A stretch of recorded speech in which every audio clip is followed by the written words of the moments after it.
Let's talk about your background for a moment. You grew up in Mississippi when it was very segregated. What was it like growing up in Mississippi in the 1940s and 50s? My mother was a school teacher. I'm an elementary school principal. I had an aunt who was a school teacher. I didn't know what I wanted to be, but I didn't want to be a school teacher. I thought I might want to be an engineer. I have no idea. I think I just heard the word engineer.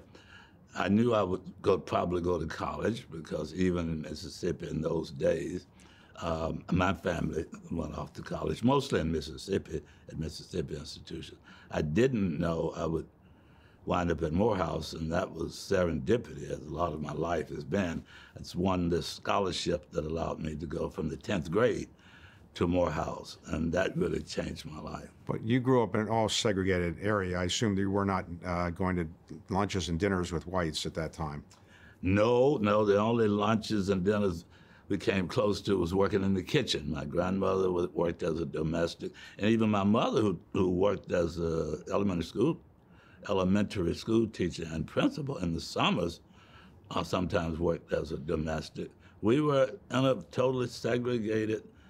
Segregated sounds too mild. It was apartheid. Did you worry for your safety and life at times? Not constantly. One had to be careful, and there were things you knew you were not to do from a very young age. White women were very dangerous.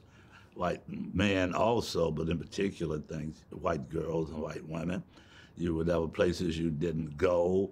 So there were modes of behavior which you expected or you learned to adapt to. But I didn't wake up every morning thinking I would be lynched. We lived in a community that was a fairly warm community. I had a big family, cousins lived all around me. And I would say in spite of the harsh segregation around us, within our little bubble, you might say, as much as you could keep it, I had a good childhood.